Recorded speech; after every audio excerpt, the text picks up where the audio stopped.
Audio Jungle.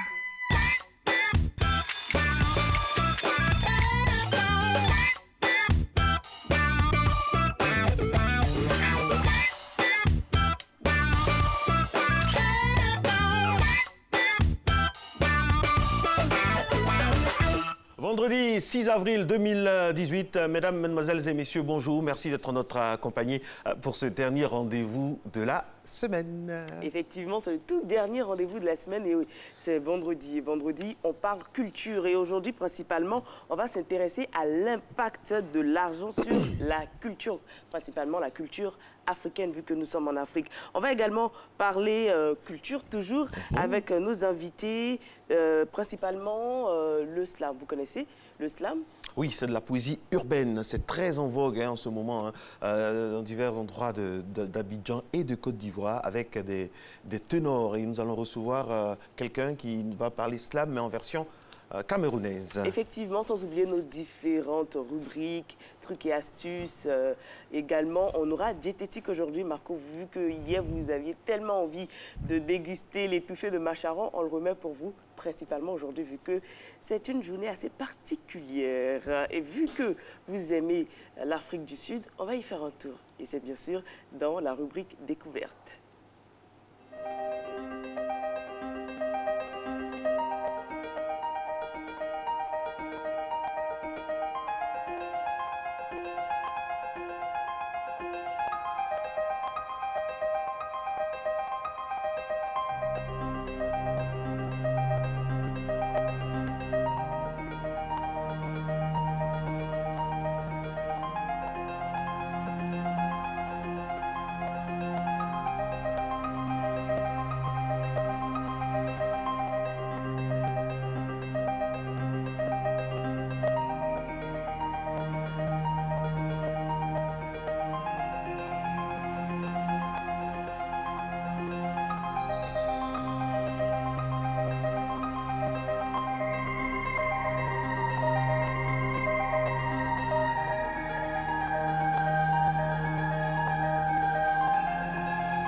Afrique du Sud, magnifique destination, le pays de Nelson Mandela et de Winnie Mandela, qui, vous le savez, nous a quittés il y a peu. Un grand pays d'immense civilisation avec des contrastes multiples, multiformes, une population variée, diversifiée, des gens très riches et très, très pauvres. Tout cela confère à ce beau pays du pied de l'Afrique un charme certain. Effectivement, Marco, et à côté de tout cela, tout ça, ça fait partie de l'Afrique et ça fait partie des grandes fiertés du continent. Voilà. Et Marco, oui, vous le savez, comme tous les jours, il y a la gym. Il y a la gym.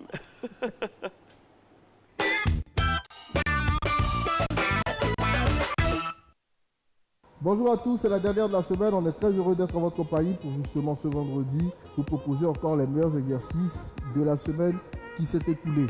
Alors, si vous n'avez pas pu suivre tous les exercices qu'on a fait lundi, mardi jusqu'à jeudi, hier, donc vous pouvez suivre cette séance-là et la faire ce week-end pour pouvoir, entre guillemets, vous rattraper un peu. Donc, on va faire 3 exercices, les burpees, les squats sautés et enfin le grimpeur. On va faire à chaque fois 2 passages de chaque exercice pour vous permettre de pouvoir justement bien travailler. Donc on part directement avec un peu d'échauffement, regardez, on tend les bras là, on va enrouler les épaules parce qu'on va se mettre beaucoup sur les mains en appui. Allez, rotation, 1, 2, 3, 4, 5, allez dans l'autre sens, allez, on va bien chercher, le mouvement part de l'épaule, n'enroulez pas le poignet mais plutôt au niveau de l'épaule. Allez, on va chercher encore. 3, 2, 1. Ok, on va faire enfin des flexions au niveau des genoux. Là, 1, on revient. 2, on revient. On ne décolle pas le talon. 3, on essaie de descendre assez bas.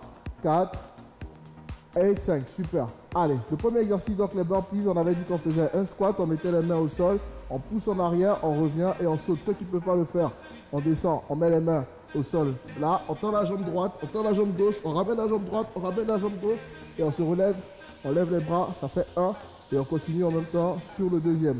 Allez, on part 2 fois 8. J'espère que vous êtes prêts, n'est-ce pas? Allez chez vous aussi, j'espère que vous êtes prêts. Donc on y va. Allez, 3, 2, 1, go. Allez, un squat, on descend, on revient. 1, 2, super. 3, 4, 5, encore 3, 6, 7, le dernier, et 8, super. Allez, on souffle, on respire un peu. Respirez, respirez, prenez le temps de reprendre votre souffle. Allez, on essuie par le nez, c'est bien Flora. On essuie par le nez, on essuie par la bouche. Allez, chez vous aussi, respirez, respirez, respirez. Et puis on part encore pour le second passage. Allez, 3, 2, 1. Top le deuxième passage. Squat, on descend, on pousse. 1, 2, 3, super. 4, 5, encore 3, 6, courage Rosemary, il est un peu plus écarté, 7, le dernier. Ok, super. Allez, vous soufflez, vous respirez, respirez. On reprend notre souffle tout doucement, ok. On part pour le deuxième exercice. Dès qu'on a repris notre souffle, les squats sautés. Alors, on descend là, encore. Et puis on va chercher bien haut, d'accord? Maintenant, si vous ne pouvez pas faire cet exercice avec les sauts, regardez, on descend, on monte sur la pointe des pieds de manière explosive à chaque fois. D'accord? Allez, on y va. On fait 2 fois 8 également. 3, 2, 1. Top, c'est parti. 1, 2, 3, 4. On perd pratiquement 1 seconde en position basse. Allez, 6, 7 et 8. Super. Allez, on souffle, on relâche un peu les jambes. Relâchez les jambes sur place. Allez, respirez, soufflez, soufflez, soufflez. Et puis on part encore pour le dernier passage. Allez, 3, 2, 1. Top, c'est parti. 1, 2, 3, 4, 5, 6, 7, 8, 9 et 8. Super. Allez, on souffle encore et on part enfin pour le dernier mouvement de la semaine, les grimpeurs. Donc, on se met là en position de pompe sur la pointe des pieds et on remonte là. D'accord? Si vous pouvez le faire comme ça, vous le faites. Sinon, on peut aller beaucoup plus vite. On fait 20, 2 fois. Allez les filles en position. 3, 2, 1. Allez, top, c'est parti. 1, 2, 3, 4, 5, 6, 7, 8, 9, 10, 1, 2, 3, 4, 5, 6, 7, 8, 9 et 10. Super. Alors, c'est terminé pour la semaine. Merci à vous d'avoir été avec nous. Merci à Rosemary et à Flora qui ont pratiquement tenu toute cette semaine de cardio. Vous aussi, j'espère que ça vous a fait du bien d'avoir fait ce cardio avec nous. Je vous donne rendez-vous très bientôt. Lundi, vous serez en compagnie de Coach Kadi. Très bon week-end à vous. Allez, ciao. Bon week-end, coach Fabio Capel. Il y a plusieurs personnes aujourd'hui qui vont passer un très très bon week-end puisque c'est leur journée. Voilà, c'est la journée des Marcelins. On va souhaiter une très bonne journée à tous les Marcelins du monde entier. C'est un joli prénom ça, Marcelin. Bah oui. Très recherché, Pierre, franchement. Alors, qu'est-ce que ça donne comme personnalité? Attention à ce que vous allez dire. Hein. Alors, les prénoms dérivés d'abord, on a Marcelina, Marcelien, Marcelo. Et force mentale et lucidité se rejoignent chez les Marcelins, qui, obstinés autant qu'imaginatifs, réalisent souvent leurs grandes ambitions. S'ils n'accordent pas facilement leur amitié, ils ont indéniablement le sens de la famille, mais se montrent parfois abusivement autoritaires. Ils savent toutefois faire profiter leurs proches de leur réussite. Et aujourd'hui, principalement, on souhaite joyeux anniversaire à Marcelin Govoy. Joyeux anniversaire, Marco. Merci beaucoup, merci beaucoup. Je suis très ému d'avoir 17 ans, c'est émouvant quand même. Ah bah, vous avez les yeux larmoyants. Oui, larmoyants, non, c'est l'émotion de vous avoir. Allez, la suite, Nessie. Alors, nous avons aujourd'hui donc la journée internationale pour le développement et la paix, du sport pour le développement et la paix. L'objectif de cette journée est très simple, c'est une façon de montrer que le sport peut être un vecteur de paix entre les peuples, on ne le dira jamais assez. L'histoire de l'humanité donc est rythmée d'événements où le sport a contribué au rapprochement. La preuve très frappante ces derniers temps, c'est bien sûr le conflit entre la Corée du Nord et la Corée du Sud avec les Jeux Olympiques d'hiver. On a eu aussi pendant des grandes guerres où on a arrêté donc la guerre à cause de matchs de football. Il faut dire que le sport est un grand, mais très grand vecteur de paix. Et pendant les différents matchs, on ne demande pas la nationalité de son voisin, on ne demande pas l'origine de son voisin, on se prend par la main, on supporte ensemble la même équipe et c'est forcément un vecteur de réconciliation et d'union. Marco, la suite. On va manger un peu? Petit-déj, c'est parti.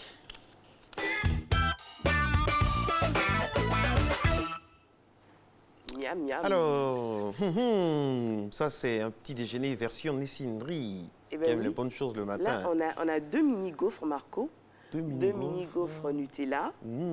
Appétissant ça, pour commencer une journée d'anniversaire. Oui. Quand la personne que vous aimez... Enfin, bref, vous envoie ça, ça fait du bien, ça fait du bien. Et puis, on a deux mini-crêpes également. C'est un crime de travailler le jour de son anniversaire. C'est un crime. Non, un joli vous êtes à l'honneur, tout tourne autour de vous. À l'horreur, vous voulez dire. À l'honneur. Gaufre, et puis on a quoi d'autre? On a du café. Avec du café, tout ça. C'est bien. C'est fini. C'est fini. Maintenant qu'on a mangé, Marco, on va prendre la route. Ça vous dit? La route? Le point route. Un petit souci technique avec le point route.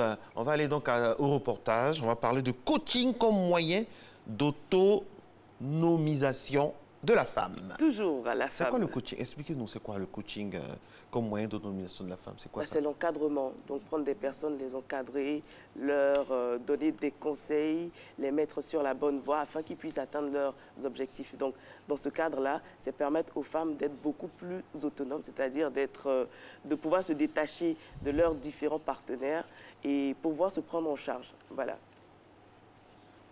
Se presser pour faire des choix, il ne faut pas se presser pour rentrer dans des relations, parce que ce n'est pas une course. Tous les jours devant son ordinateur, elle parle à des dizaines de femmes qui lui ouvrent les portes de leur foyer. Avec Karma, son concept, Nel Jamila entend apporter quelques solutions aux problèmes que rencontrent des couples. Karma signifie conseil, assistance et revalorisation matrimoniale. Parce que je me suis rendu compte qu'aujourd'hui, la vie de famille, les vrais sentiments amoureux n'existent plus.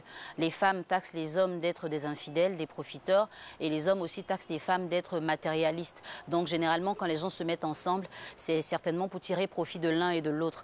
Mais moi, j'ai envie de ramener l'amour à sa nature essentielle. Aimer, c'est donner sans rien attendre en retour. Et nous sommes des femmes, nous allons forcément finir dans la vie d'un homme. Nous allons forcément finir avec un homme pour fonder une famille. Il ne faut pas se leurrer l'esprit et se dire « moi, je n'ai pas besoin d'un homme, je peux vivre sans être mariée ». Ce n'est pas possible. En Côte d'Ivoire, la lutte pour l'émancipation de la femme est vue en général sous l'angle de son autonomisation financière. Pour l'artiste chanteuse, reconvertie coach matrimonial, la femme est un tout. Et sa vie conjugale participe aussi de son épanouissement. La femme doit penser à être autonome. Ce n'est pas forcément une autonomie financière, mais une autonomie morale, matérielle et professionnelle. La femme doit avoir les valeurs de respect, de considération. Il faut que la femme sache que dans une relation, c'est l'homme le chef, même si elle est la maîtresse. Donc, elle doit respect à son homme. Parce qu'une femme qui ne respecte pas l'homme avec qui elle vit entraîne les enfants à ne pas le respecter. Après quelques mois de rencontres virtuelles, le coach et ses élèves se rencontrent physiquement. Elles font le bilan de leur collaboration. Avec Nel Jamila, avec ses conseils, on a plus d'assurance. On a plus d'assurance, on connaît notre valeur de femme et on sait quoi faire. Elle m'a beaucoup apporté pour que je puisse me remettre sur pied pour refaire en griffe ma vie. Donc, via ses conseils, via ses vidéos que je suis, je me suis améliorée. J'ai compris déjà mes failles à moi-même et aussi j'ai appris aussi des nouvelles méthodes, des nouvelles attitudes à avoir en tant que femme. Pourquoi ma relation amoureuse ne marche-t-elle pas? C'est le thème de la conférence que le coach matrimonial a animé devant la centaine de femmes qui ont effectué le déplacement pour la rencontre. Un homme important qui montre que la lutte pour l'émancipation de la femme est une lutte multiforme. J'aimerais vous dire que la richesse n'est pas Ah ouais, ça c'est Nel Jamila. C'est bien quand même, c'est une bonne initiative quand même. C'est une bonne initiative. Vous irez par exemple à ce genre de forum là? Je peux dire que Marco... Dites-moi la vérité, dites-moi la vérité. Oui, j'irai pourquoi pas, on ne finit jamais d'apprendre. Absolument, Je pourrais certainement avoir certaines astuces, certains conseils. Mais oui, c'est parce que, si je vous demande ça, c'est parce que vous avez l'habitude d'aller à des endroits seuls, sans m'y inviter. Et ça, c'est un scandale, comme par exemple ce qu'on va suivre. Vous êtes allé donc déguster l'étouffée de mâchoiron. Oh mon Dieu, c'est magnifique et ça donne envie. Hein. Kadi Fadiga est votre serviteur. On en parlait toute la journée hier au bureau pendant le débrief. C'est très bon. On salue Chef Arthur, il fait des merveilles dans son endroit, là, dans son royaume. Là, c'est magnifique. Le roi Arthur, étouffé du mâchoiron par la méchante Nessie qui n'invite jamais son collègue.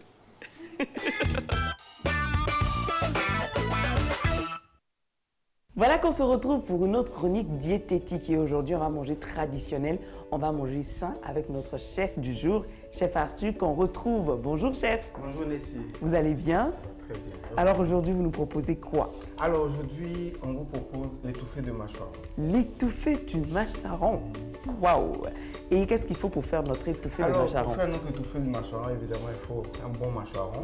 Il nous faut des tomates, de l'oignon, de la carotte, de l'ail, de la moutarde, du poivron, du concombre, de la ciboulette, bien de l'oignon vert comme on l'appelle, du persil, du poireau, des feuilles d'attiqué, donc ça va servir d'emballage, et puis du papier alu. Super. On commence par quoi? Normalement, le mâchoiron doit être nettoyé au préalable. Et quand c'est nettoyé, on prend le mâchoiron, on le blesse comme ça et on fait des trous à l'intérieur. D'accord? Est-ce que tout le monde peut consommer le mâchoiron? Ben non. Que c'est un peu trop gras. Bon, c'est gras, mais il ne faut pas rajouter trop d'huile. Donc, on le blesse et on fait des incisions à l'intérieur, comme ça. Voilà. Et quand c'est prêt, normalement, on doit découper les légumes en tout petits morceaux. Donc, on n'a plus le temps de déjà apprêter cela.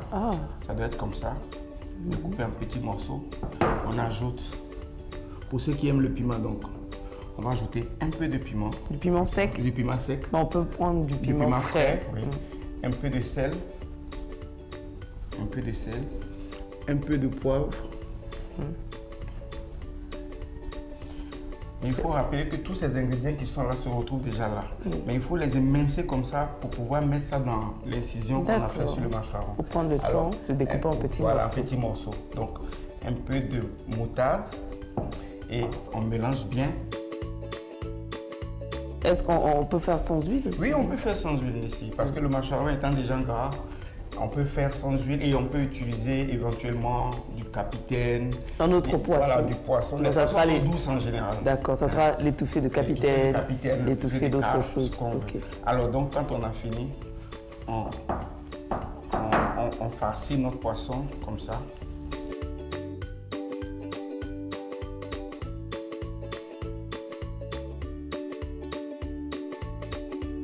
Le poisson est bien frais. Oui, super frais parce que quand le poisson n'est pas frais, quand les fruits de mer ne sont pas frais, c'est un danger. Alors quand on a fini, on prend le poisson qu'on place sur les feuilles d'attiqué comme ça.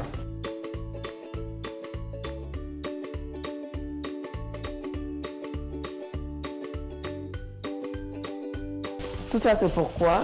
Alors c'est pour garder la chaleur à l'intérieur et pour ne pas que le jus qui est à l'intérieur coule. Voilà, encore. Il faut m'en donner encore. Voilà. Pour le passer au four? Voilà, pour le passer au four. Donc en dehors du four?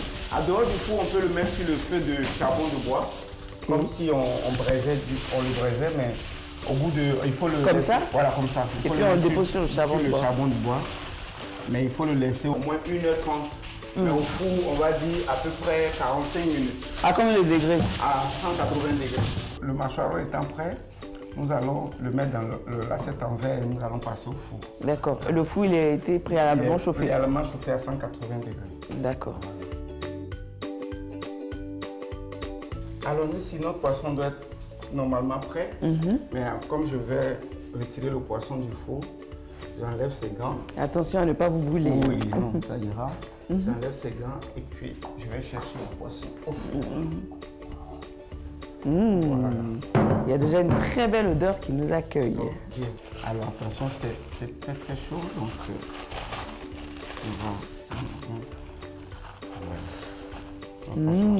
ça sent bon, oui, ça sent très très bon. C'est un plat d'ici, de la Côte d'Ivoire? Oui, c'est un plat de la Côte d'Ivoire parce que les Ivoiriens aiment manger le mâchoiron. Donc voilà comment notre plat se présente. On va le déshabiller doucement.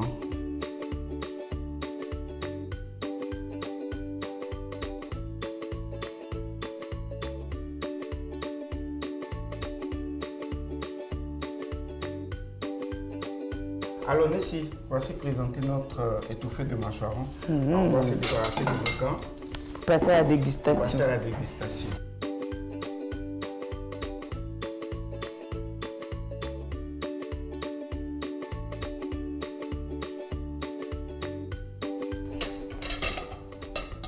C'est vraiment d'été qu'il n'y a pas de sauce à côté. Effectivement. C'est vraiment sain. Et puis c'est vrai que le poisson est déjà gras. Parce qu'on n'a pas mis beaucoup d'huile, mais déjà on sent le gras. Bon appétit. Merci. Donc là, on voit qu'on n'a pas eu vraiment besoin de mettre beaucoup d'huile parce que le poisson il est déjà gras. Oui, mais c'est un gras qui est... Effectivement, c'est un gras qui est sain.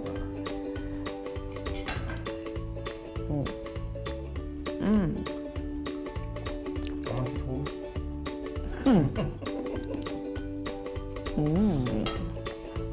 Et voilà, c'est bon, hein? Oui, c'est bon, on sent l'assaisonnement, on sent le poivre, absolument. On sent le sel. Le sel est juste modéré. Voilà, on n'a pas mis, on sent légèrement le piment. Bon, on sent pas du tout le mais piment. il y a des gens qui veulent du piment, donc on pourra mettre du piment à côté pour manger. Effectivement. D'accord. Mais voilà, on a fini. C'est une recette très très simple. Hein. Donc on espère que vous avez bien pris note et que vous allez la reproduire chez vous à la maison. Chef Arthur, c'est fini. Merci beaucoup, Messi. Je demande à tout le monde d'essayer ce plat chez lui à la maison. Et puis, les autres plats d'ailleurs qu'on a déjà fait passer. Donc, je vous souhaite un bon appétit. Parce qu'avec Arthur, c'est la cuisine faite avec le cœur. Yes. C'est la cuisine faite avec le cœur. Laissez-moi tranquille. Avec le cœur pour vous. Ah ouais. Et aujourd'hui, vous allez faire preuve d'une grande générosité, je suis sûre. Parce que je suis sûre que vous avez reçu beaucoup de cadeaux de différentes personnalités. Ah bon? Parce que oui, depuis hier, vous recevez beaucoup d'appels de personnalités. Donc c'est sûr que vos cadeaux, vous allez les partager avec moi. Surtout qu'aujourd'hui, non seulement c'est votre anniversaire, mais également vous vous baptisez. Eh oui, il faut. Hein. Grand jour. Hein. Jamais trop tard pour bien faire. Ah bon? Alors, qu'est-ce qu'on a la suite? Vous ne l'avez pas dit, on partage les cadeaux? Oui, on partage. Même pas. Il a promis devant toute la nation. C'est non qu'on ne voit pas là. On partage.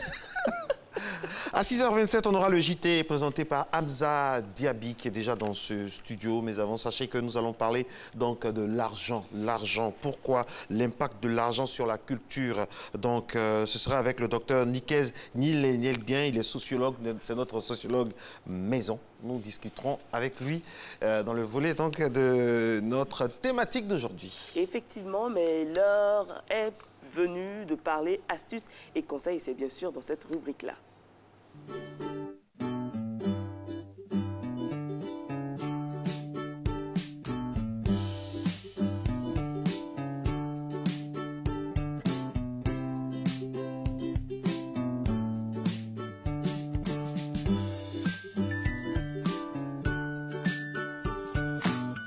Les taches de café peuvent laisser des traces noires sur votre vêtement. Plus elles sont anciennes, plus elles sont résistantes. Découvrez avec nous quelques astuces pour en venir à bout sans abîmer votre vêtement. Astuce 1. Saupoudrer la tache de sel fin.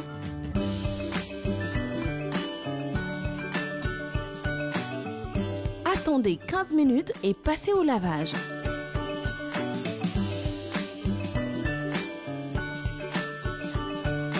Regardez, la tache a disparu.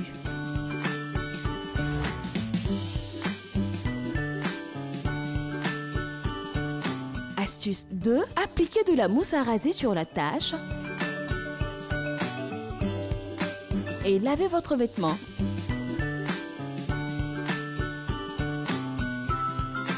Voilà, plus aucune tache.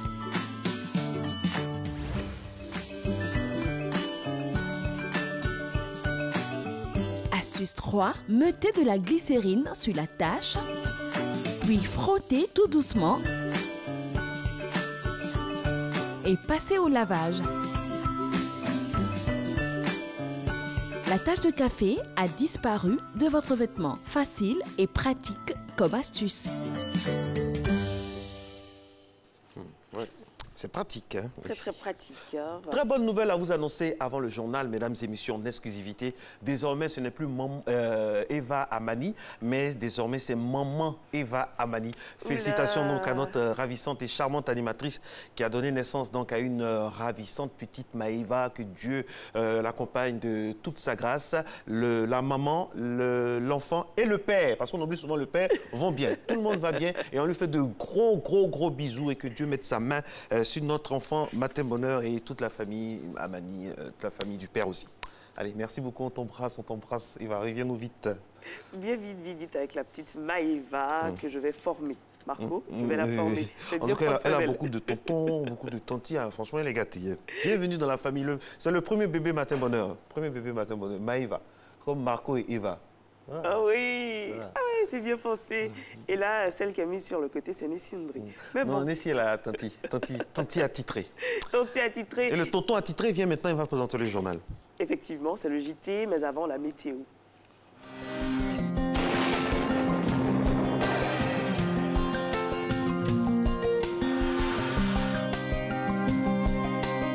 MTN, everywhere you go. Mesdames et messieurs, bonjour. Le voile de poussière ce matin sera moins présent dans la région du Nord en altitude suite aux pluies qui ont balayé l'ensemble des régions la veille. Partant du nord au sud, la matinée sera généralement nuageuse sur l'ensemble du pays. Cependant, quelques averses pourront survenir en coup de matinée dans les régions forestières. Vers la fin de la matinée, le soleil pourrait dominer.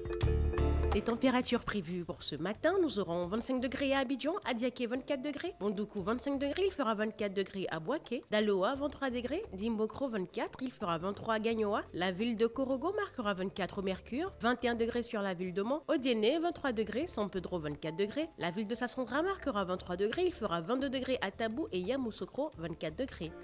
L'après-midi sera très actif dans la région forestière suite à la forte instabilité dans laquelle baigne cette région. Des orages parfois accompagnés de cumulus de précipitations importants pourraient perturber l'ensemble du sud forestier, voire même le littoral à un degré moindre. L'ouest et le nord-ouest seront également sous un temps instable, fait d'orages et de pluie en cours de période.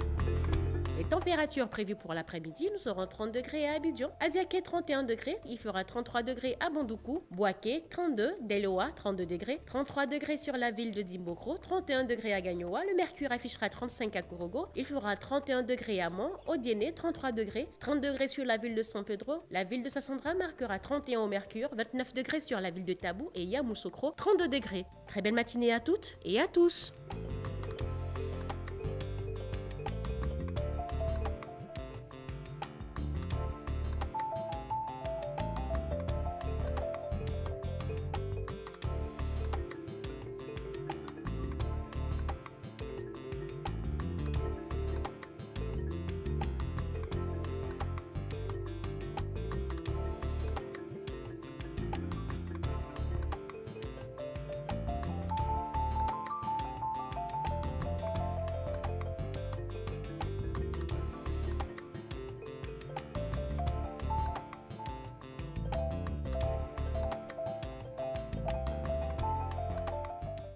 MTN, everywhere you go.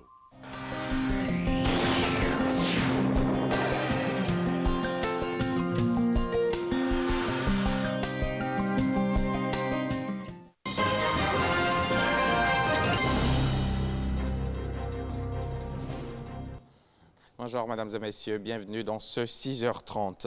Le ministre d'État chargé du dialogue politique et des relations avec les institutions, Jano Kwadwo Ahoussou, est élu premier président du premier Sénat ivoirien. Jano Kwadwo Ahoussou a été donc élu au terme de plus de 2 heures de séance. C'était hier jeudi 5 avril à Yamoussoukro en présence de notre reporter Herman Guivet. Ahoussou Kwadwo Jano, élu président du Sénat ivoirien. Le verdict des urnes, acclamé par toute l'Assemblée des sénateurs, témoigne de la grande confiance que lui vouent 65 des 66 électeurs qui ont répondu à la convocation du doyen d'âge ce 5 avril 2018. En qualité de président d'institution, il reçoit ses premiers honneurs militaires et dans ses habits neufs de président du Sénat ivoirien, il accorde sa première interview. Les défis sont importants, la responsabilité est grande. Diverses émotions me traversent. Très content parce que on travaille à reconstruire la Côte d'Ivoire avec le président Ouattara, le président Henri Konan Bédié, reconstruire la Côte d'Ivoire dans tous ses compartiments. Principalement dans ces compartiments relatifs à la paix, à la cohésion sociale. Parce que sans paix, sans cohésion sociale, sans unité, sans union des fils d'un pays, on ne peut pas bâtir le pays. Dieu merci, grâce aux efforts conjugués du président Alassane Ouattara avec le président Henri Konan Bédié, nous avons retrouvé la paix. Cette institution qui vient d'être installée, c'est-à-dire le Sénat, va contribuer à prendre en compte les problèmes des populations à la base. Nous devons prendre des lois essentielles qui permettent de faire avancer le progrès économique, mais surtout la paix. Ahoussou Kwadwo Jano est décrit par les sénateurs et lecteurs comme un homme de confiance, homme d'expérience, en quelques mots, l'homme de la situation. Nous connaissons tous le parcours du Premier ministre Ahoussou Jano. C'est un homme excellent et donc nous sommes très satisfaits qu'il puisse diriger le Sénat. Il fait l'unanimité et nous espérons qu'il pourra dignement mener à bien le Sénat. En termes de choix, c'est le bon choix. De façon unanime, tous les sénateurs ont porté leur choix sur lui. Pour l'élection du vénérable Ahoussou Kwadwo Jano à la tête du Sénat de Côte d'Ivoire, parce qu'il est rassembleur. Fier, en tant que gouverneur, d'avoir participé à cet événement historique et en tant que simple citoyen ivoirien, fils de Yamoussoukro. Élu premier président du Sénat ivoirien, né le 6 mars 1951, ce haut cadre du PDCI RDA a été Premier ministre de Côte d'Ivoire de mars à novembre 2012. Et ici à Abidjan, le président de la République recevait en ce moment-là, place donc aux audiences du président Alassane Ouattara. La délégation du FMI venue conduire la 3e revue du programme économique et financier de la Côte d'Ivoire soutenu par le Fonds monétaire international est allée présenter ses conclusions hier jeudi au chef de l'État, Viviane Aïba.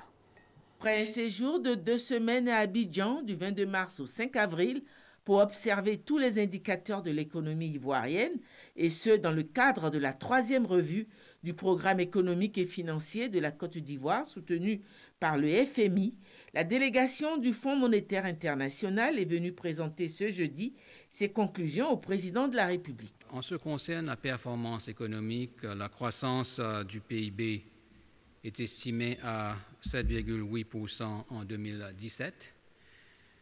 Tiré par l'ensemble des secteurs de l'économie. L'inflation est restée faible, à moins d'1%, bien en dessous de la norme de 3% de l'UMOA. Des bonnes performances ont été enregistrées en 2017 par la Côte d'Ivoire dans le cadre de la mise en œuvre du programme, appuyé par le FMI. Alors, tous les critères de performance quantitatifs, y compris le déficit budgétaire pour fin 2017 ont été atteints. Le déficit du solde budgétaire devrait se situer à 3,75% du PIB cette année-ci, avec une convergence envers 3% du PIB l'année prochaine. qui est conforme avec la norme budgétaire régionale de l'UMOA. Les perspectives pour la croissance en 2018 et le moyen terme restent solides pour une croissance soutenable et inclusive. L'équipe et les autorités soulignent la nécessité d'accélérer les réformes structurelles pour maintenir une croissance forte, soutenue et inclusive. Conclusion encourageante, la Côte d'Ivoire toujours bonne élève et encore dans les limites autorisées pour bénéficier de l'appui du FMI. Reportage signé Viviane Aïma. Au deuxième jour de sa visite d'amitié et de travail en Côte d'Ivoire, le président libérien Georges Weah s'est rendu hier matin à Vridi pour visiter les installations de la CIPREL, la compagnie ivoirienne de production d'électricité. Cette centrale électrique est l'un des fleurons du secteur énergétique ivoirien avec une puissance installée de 556 MW. Pour le chef de l'État libérien, le modèle ivoirien en matière d'énergie est à suivre. Georges Weah entend pour ce faire renforcer la coopération énergétique entre son pays et la Côte d'Ivoire. Les précisions de Mahama Traoré. Dans le bruit assourdissant des turbines de la centrale électrique de la CIPREL, compagnie ivoirienne de production d'électricité, Georges Weah et sa délégation tentent de comprendre. Comprendre non seulement comment fonctionnent ces installations, mais également comment la Côte d'Ivoire est parvenue à l'autosuffisance énergétique avec le soutien du secteur privé.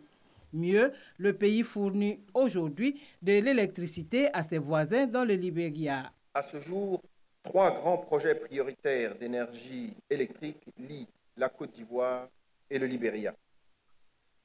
Il s'agit de l'électrification transfrontalière de 18 localités du Libéria à partir de la Côte d'Ivoire, et ce, depuis 2013.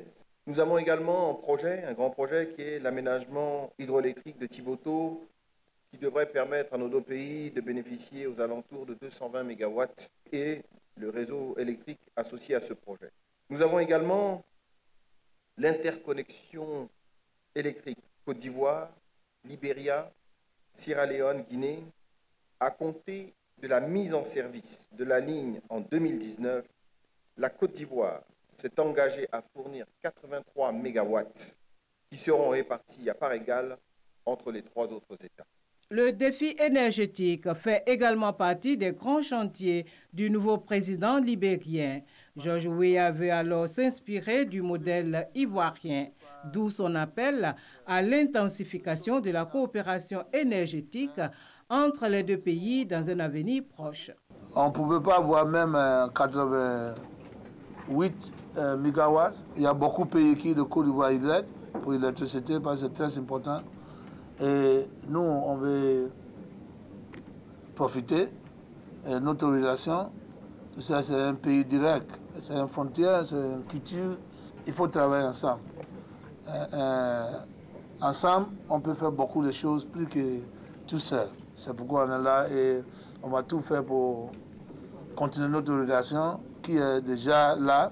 Mais on va faire très fort encore des relations de Côte d'Ivoire et Libéria. Et c'est même prochain notre qui va venir pour discuter comment on va aider nos deux pays.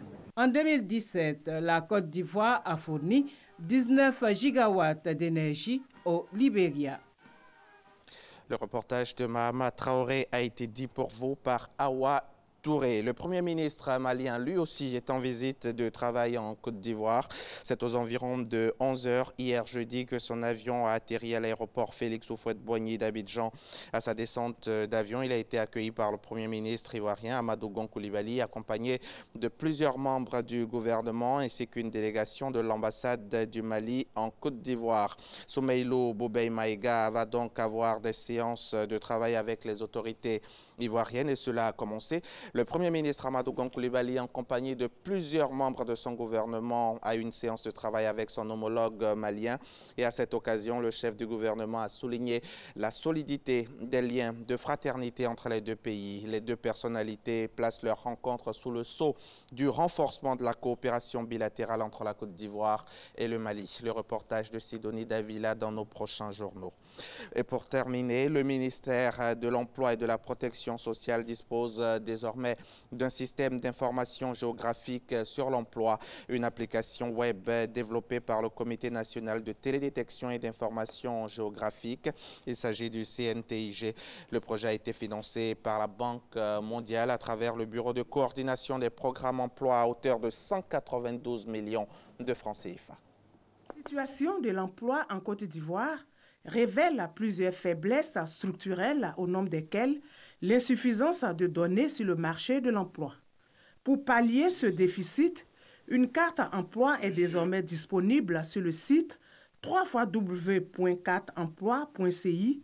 C'est un outil d'aide à la décision.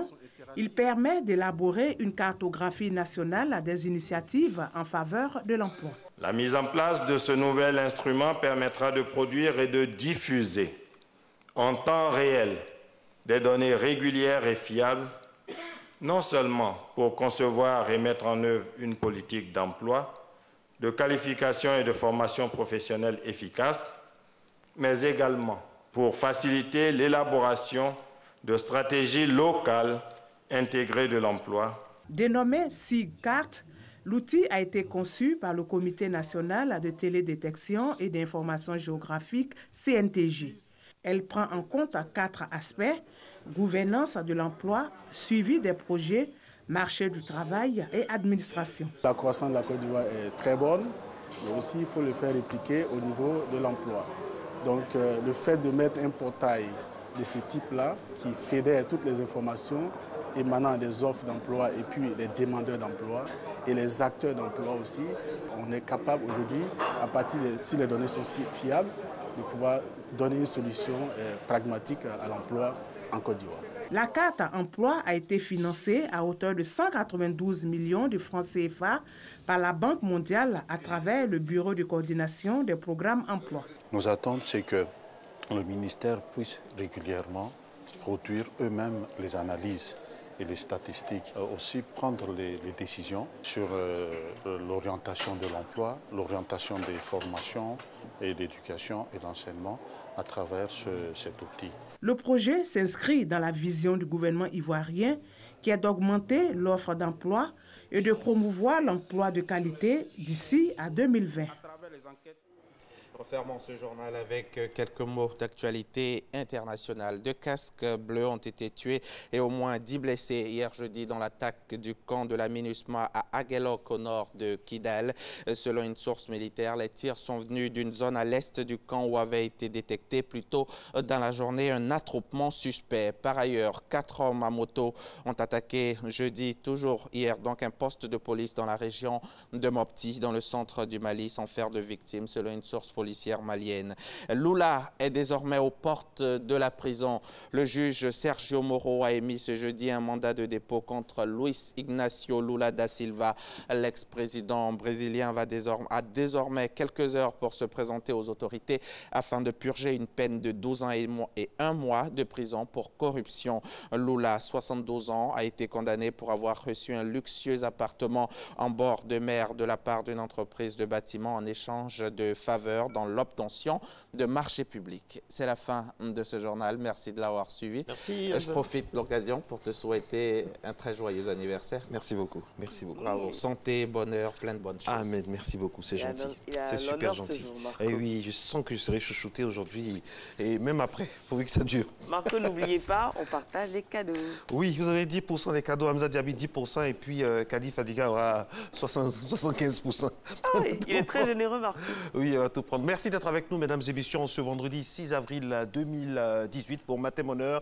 Il y a du slam dans l'air, il y a du slam, il y a quelque chose dans l'air. Babi Slam, n'est-ce pas, Anissi? Effectivement, c'est le festival du slam et ça sera ce week-end. Nous avons 2 personnes ressources avec qui nous allons en discuter. Et la première est là, juste à ma gauche, Mister Capégique. Mister Capégique, le slameur Coco Baka, le poète urbain. Voilà. Bonjour Messi. Bonjour, en fait c'est tellement sourire. agréable de vous entendre parler. Vous slamez en parlant? On fait comme vous, hein. À chaque fois qu'on regarde Matin Bonheur, on a l'impression que vous slamez aussi parce que vous maîtrisez vraiment. C'est quoi le slam en fait? C'est quoi le slam? C'est le poète, c'est la poésie, nouvelle version, nouvelle dimension? Le slam, bon, on peut le dire, mais le slam, pour donner une définition simple, c'est de la poésie déclamée sur scène. Parce que généralement, la poésie est écrite et gardée dans les livres, dans les bibliothèques, surtout à l'école et tout. Et le slam vient pour faire sortir la poésie des livres. Et c'est une nouvelle forme d'expression aussi parce que ça démocratise un peu. Parce qu'on nous a toujours dit à l'école que la poésie était quelque chose d'hermétique, de fermé et tout. Et avec la poésie, avec le slam, on donne la possibilité à tout le monde de s'exprimer. Pas besoin forcément d'être un érudit ou de maîtriser les lettres à merveille. Mais avec le slam, tu peux juste t'exprimer sur une scène. Et vous êtes expert en improvisation. On nous a dit. Non. C'est pas mon domaine, ça. C'est pas votre domaine. Ouais. Moi, en plus, mes trucs sont très souvent préparés. Et tout, donc là, on va vous obliger à improviser. Aujourd'hui, c'est l'anniversaire de Marco, vous allez nous faire quelque chose. Mon Angelo. La fois, je t'ai croisé une fois au Massa et ma direction a changé. Tu as cru à mon talent et tu m'as donné des opportunités. Aujourd'hui, sur ce plateau, je ne peux me taire car ce jour est un jour spécial, ton anniversaire. Grand frère Marco, te dis du fond du cœur que nous t'aimons. Merci pour tous ces moments, merci pour toutes ces saisons, toutes ces fois où tu as cru en moi, toutes ces fois où tu m'as ouvert des portes. Et aujourd'hui, je te le rends. Merci. Je t'aime, mon grand frère. Joyeux anniversaire. Merci beaucoup. Merci beaucoup. Merci. On peut l'applaudir. On peut applaudir pour son grand frère aussi. Alors, nous avons la chance d'avoir aussi une slameuse qui nous vient du Cameroun, Estelle Ngando Nanaya. C'est cela. Comment ça va? Aquaba, Côte d'Ivoire. Merci. Alors, comment ça se passe? Comment on slame au Cameroun? Au Cameroun, on slame comme on parle. Ah bon? On slame avec le cœur. Donc, et la scène du slam au Cameroun est assez étoffée. Il y a vraiment du monde là-bas qui s'adonne au slam? Le slam, en réalité, au Cameroun, ça démarre. Donc, il y a toujours eu du slam, mais c'est maintenant que les gens prennent vraiment conscience de l'importance que ça peut avoir et de l'impact qu'on peut avoir sur la société. Parce qu'après, c'est vraiment des messages qu'on essaye de transmettre et partager. Donc vous faites partie des pionnières du slam au Cameroun? Plus ou moins. Il y a des gens avant moi. Il y a Marcy Somba qui fait déjà du slam. Il y a un slameur franco-camerounais, Marc-Alexandre Obambé. Il vient et il repart, il vit en France. Il est entre la France et le Cameroun et puis, enfin, il est dans le monde. Vous faites du slam avec cette voix douce là quand on vous écoute? Oui, moi je fais plutôt du slam très on va très faire doux, une improvisation aussi. La Côte d'Ivoire a ouvert le jeu. Le Cameroun va répondre avec un slam en l'honneur de Nessie qui officie chaque matin ici, son sourire. Faites-nous un slam improvisé, faites-nous quelque chose. Vous représentez le Cameroun. Bana Cameroun, on y va. Ok, Nessie, il est temps d'aimer, temps de vivre, temps d'aimer vivre, temps de s'ouvrir à soi-même, de sourire à la vie. Alors encore viens, à la rencontre des mondes, allons briser les préjugés immondes afin que paix surabonde et que nos cœurs enfin se répondent. Laissez rêver, vous, on a une émission. On a une émission à poursuivre. Oui. Alors, Babi Slam, ça va se passer comment, Capijik? Oui, Babi Slam, c'est la fête des mots. Babi Slam, c'est 3 jours de célébration. Déjà, on a commencé hier le 5 avril, avec à l'Institut Goethe, 9h. De 9h à 12h, nous avons eu une conférence sur le thème de l'immigration irrégulière. Voilà. Une conférence animée par un panel 3 conférenciers. Et de 9h à midi, il y a eu des échanges sur le thème. Et hier soir, à partir de 19h, nous avons eu un spectacle magnifique, le spectacle d'ouverture à l'Institut Goethe. C'était waouh, c'était la fait sensation. C'était vraiment... Chez nous, en Côte d'Ivoire, on dit vous avez Djafoul. Ouais, Djafoul. J'entends beaucoup Djafoul là. Redites ça avec votre voix, ça me plaît. Djafoul. Et aujourd'hui, le programme se poursuit. Tout à l'heure, à 10h, à Yopougon, on aura une masterclass dans une bibliothèque à Yopougon. Avec des élèves? Avec des élèves, des enfants à Yopougon, Toit Rouge. Voilà, on va à Babi, au cœur de la ville, pour apprendre un peu aux enfants ce que c'est que le slam, la poésie, parce que le slam a pour objectif de vraiment faire intéresser les jeunes, les tout petits à la poésie. Voilà, donc à partir de 10h jusqu'à 12h, on aura masterclass avec tous nos invités venus de l'extérieur, avec quelques membres du collectif. Et après cette masterclass, ce soir à 20h, il y a la grande nuit du slam, à l'Institut français. Un spectacle wow, magnifique. Ouais, nous invitons tout le monde, tous les amoureux de poésie, de slam, tous ceux qui veulent découvrir aussi ce que c'est que le slam, à venir ce soir à l'Institut français. À partir de 20h, tout le monde sera là tout le monde sera là. Là, on a le champion de la France qui est venu hier, Slamouraï. Voilà, ça va comment Slamouraï? Slamouraï, ça fait Samouraï, c'est un combattant des mots. Voilà, il est extraordinaire, il est extraordinaire. Il sera là ce soir aussi. Donc, l'entrée. Mais il y a les Ivoiriens aussi. Oui, il y a vos amis. Les amis du collectif. Il y a Kapéjic, Bidjo, l'étudiant Ami que vous avez reçu ici, Philo, tout le monde, nous aussi, Boss. Et à l'école des poètes, nos amis de l'école des poètes aussi qui nous accompagnent dans l'organisation, ils seront là et ça sera magique. L'entrée est à 2000 francs, ne vous faites pas raconter. Venez ce soir pour vivre un grand moment d'islam. On viendra pour vous soutenir. Et demain, c'est l'apothéose. À partir de 10h, nous serons à Bassam, pour Bassam en slam, avec tous nos amis, nos festivals. Baslam. Ah non, Marcelin, c'est un grand slammer. C'est un grand slammer. C'est un grand slammer. Bon, Bassam en slam, Baslam. Voilà. L'année prochaine, on va Baslam. C'est bon, le nom m'a giflé. Donc, on va faire découvrir la ville à tous nos invités. Et puis, le soir, on a le spectacle de clôture samedi. Demain soir, le spectacle de clôture à l'université. L'université de Cocody. L'entrée est gratuite, ça sera plein air à partir de 19h. Voilà. Alors, Estelle, pouvez nous parler un peu de votre association artistique et humanitaire qui s'appelle Newland. Newland. De quoi s'agit-il exactement? Newland, c'est un mouvement artistique et humanitaire qui a pour vocation de réinsérer socialement les enfants de la rue, mais vraiment par des métiers artistiques. Donc, on les prend dans la rue, on les scolarise dans des écoles d'art. Donc, ça peut être, il y a 4 disciplines. Ça peut être les arts plastiques, ça peut être les arts vestimentaires, les arts de la scène ou les arts littéraires. À côté de ça, ils sont accompagnés par des psychologues, ils sont pris en charge, c'est-à-dire on prend en charge la nutrition, le vestimentaire, quoi d'autre. Oui, en général, c'est ça. Mais une fois que la formation est passée, en fait, on les prend pour 2 ans. Chaque enfant a droit à 2 ans. Quand ils finissent l'école, ils sortent avec un diplôme. Ils passent ensuite des stages chez des artistes déjà qui attendent. Selon les disciplines qu'ils auront choisies, il y a des artistes qui sont là pour ça. Et après, on a un site internet déjà, www.mynewland.org. On peut déjà regarder sur le site et tout. Et il y a un espace boutique dans lequel ils peuvent exposer les produits qu'ils ont. En fait, le but, c'est de les rendre autonomes, en fait. Voilà, et qu'ils partent de la rue, parce que ça ne sert à rien qu'ils soient là à agresser des gens, alors qu'ils ont un talent. On a tous une lumière en nous, il faut juste qu'ils aient des outils.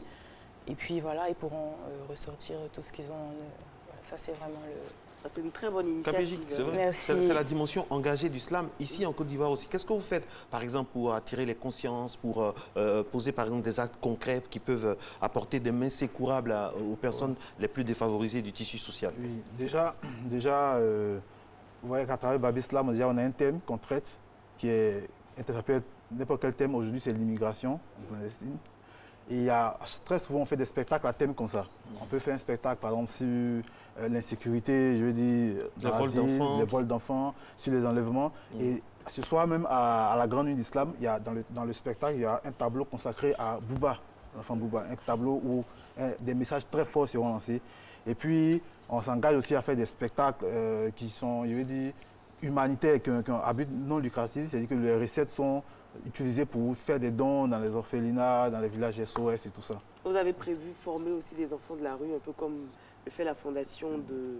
Oui, je pense que déjà, on va s'y mettre avec son expérience. On va, en la côtoyant, elle va nous donner quelques idées, on va les mettre en pratique ici, déjà. D'accord. Et vous, c'est votre toute première fois en Côte d'Ivoire? Ouais, c'est mon tout premier Abidjan. Et j'adore, j'avoue. Je suis là depuis le 12. Je suis arrivée dans le cadre du Massa. Et puis je me suis dit, bon, ok, je vais faire une semaine encore. Et puis la semaine que j'ai passée, on me dit, mais non, ne pars pas, reste, il y a le Babi Slam. Je dis, oui, je reste. Mais là, c'est bon, ne m'invitez plus. Il faut que je rentre. Vous êtes là depuis le Massa? Oui, je suis là depuis le 12. C'est ça la force d'Abidjan, c'est ça la force d'Abidjan. Et j'ai aimé chaque jour, franchement. Et c'est seulement maintenant que vous êtes sur le plateau de Matin Bonheur. Oui, seulement maintenant. Mais bon. Et qu'est-ce que vous avez aimé en Côte d'Ivoire? Depuis que vous êtes là, qu'est-ce que vous avez aimé? J'ai aimé déjà les mets. Il y a un mec qui m'a... Je ne sais pas pour vous ici, mais le placali, franchement, ça, c'était trop bon. C'est le meilleur. Ah, voilà. La tchéké, au début, j'aimais pas beaucoup. Mais après, on m'a fait manger du garba avec un poisson. C'est quoi, c'est du thon? Ah, là, j'ai dit, bon, là, j'aime la tchéké. Je crois que je vais en ramener au Cameroun, carrément. En tout cas, vraiment, courage, pour tout, bon courage pour tout ce que vous faites du côté du Cameroun. On sait qu'au niveau du Cameroun, vous êtes très, très engagés. Et vous avez des projets, vous avez des projets à long terme, à court, moyen et long terme, avec votre association. Oui, bien sûr, naturellement. Quels sont ces projets-là? Avec ces enfants de la rue, le projet principal, en fait, c'est de faire d'eux des artistes à part entière et qui soient autonomes. C'est pourquoi, dans le site internet, l'espace boutique, c'est vraiment pour les mettre en lumière, en fait. Le but, c'est de les accompagner jusqu'à un certain temps pour qu'ils puissent voler de leurs propres ailes. Au moins comme ça, comme on dit en anglais, at the end of the day, nous, on aura fait ce qu'on avait à faire. Chacun. Je pense que quand on est dans une société et qu'il y a un problème, on est tous concernés. Maintenant, on ne peut pas embrasser toutes les causes. Si on a une cause qui nous parle, il faut y aller. Moi, c'est la cause des enfants de la rue et j'ai créé cette association. Messieurs, dames, c'est bien beau, on a parlé, mais on va slammer. Alors, KPJ, votre thème principal dans Slam, c'est l'espoir. Moi, j'aime bien Gaba, tout ça. On va faire ça un peu. Et puis, on va terminer avec Solidarité, Hospitalité Ivoirienne oblige, avec Estelle Ngando. Mesdames et messieurs, en exclusivité, je vous annonce 2 slammeurs. Ce sont de grands slammeurs. La parole, le verbe est une vitamine et ils n'en abusent pas, mais ils en usent avec beaucoup de minutie et ça nous fait du bien, ça nous soigne. Voici l'homme qu'on appelle KPJ. Qu'on n'est pas à demander, mon gars. C'est le graillat du peuple, aussi aimé que Drogba. Poisson l'est encore au feu, hein, mais fourchette en main, on nyaga. Couscous de manioc au thon, alias garba. Le vrai bonheur, on l'apprécie que lorsqu'on l'a perdu. Demande aux Ivoiriens qui sont en Bengue, ce qui leur manque le plus. C'est le meilleur dabali au monde. Même pizza n'a pas qu'à. Je confirme. Pas besoin de passer à la télé. Ce qui fait sa publicité, c'est son odeur. De l'est à l'ouest, du sud au nord, mieux que politique. Voilà, Gaba peut nous mettre d'accord. Faut pas regarder la couleur de l'huile, là. Ça tue pas africain gros nez. Et puis si tu vois où on lave l'assiette, là, faut pas, ça va t'étonner. On n'est pas en parlant de l'hygiène. Mais toi-même, tu es au courant que Gabadrom, qui est trop propre, n'attire pas client. En ici. Voici le Ken. Oublie ton chocolat, lave tes 2 mains. Vrai solo béton. Tu bosses ça à midi, ça t'envoie jusqu'à demain. Yeah. On va passer le relais. Avec un bon sommeil. On va passer le relais. Ah, mais Simon, je vais faire l'émission. On va passer Estelle Ngando. On y va avec vous pour terminer.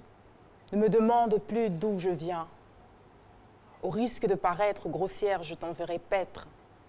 À ceux qui par le clan, le rang, la classe ou la race voudraient m'imposer des différences. À ces endoctrinés, victimes de préjugés, de mœurs et de culture, je rappelle que partout le sang est rouge et que la différence est une richesse. Alors ne me demande plus d'où je viens. Demande-moi plutôt qui je suis et au risque de rien, je te dirai que je suis moi. Moi et c'est tout. Fille d'ici et d'ailleurs, citoyenne du monde, se sentant partout chez elle. L'univers est ma maison et le ciel mon toit. Alors qui que tu sois, d'où que tu viennes, bienvenue chez toi, bienvenue chez nous. Merci. Merci Estelle Ngando, bienvenue chez nous, bienvenue chez vous. La télévision, c'est quelque chose de formidable, mais on a beau parler, on a beau discuter, on a beau slammer, sans la pub, on ne peut pas vivre. La preuve.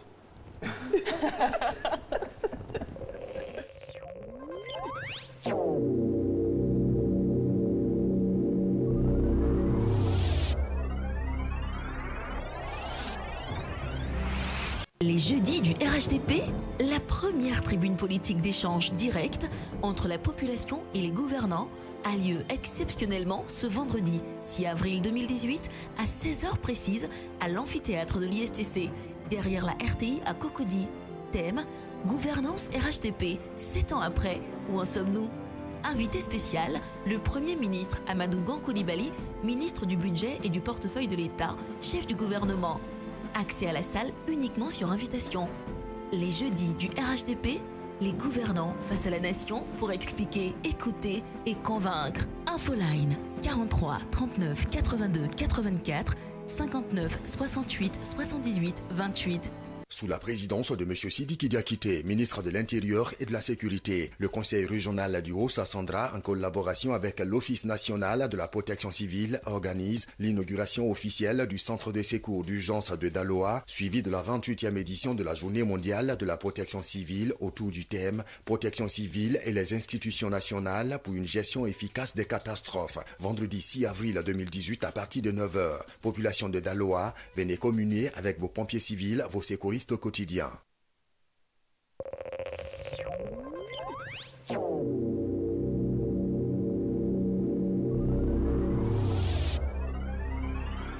Voilà, de retour sous le plateau de Matin Bonheur. On est parti pour la dernière phase de votre émission et on parlera culture, on l'a déjà dit, avec notre docteur Nikez Nielbien, notre sociologue avec qui on parlera de l'impact de l'argent sur la culture. Et bien sûr, avant de commencer l'échange avec lui, le postulat.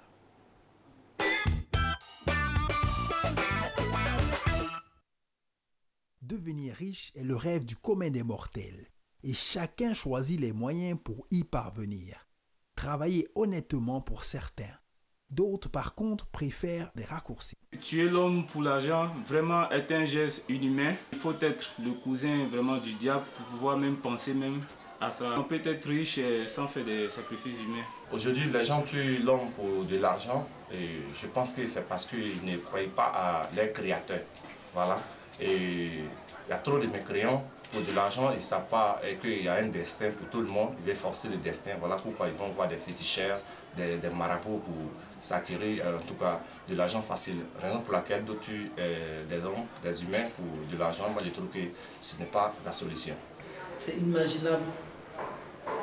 Parce que je ne peux pas comprendre pourquoi tuer ton prochain pour de l'argent. Ceux qui le font, ils sont gagnés par d'abord l'amour de l'argent. Ils sont gagnés par l'envie de paraître et comme on le dit, de faire la vie. Or, la nature a des règles. On travaille, on récolte les fruits de son travail. Ensuite, à partir de l'argent, on peut réaliser ses projets. Parce que là où il y a l'argent, il y a la sueur et il y a le sang.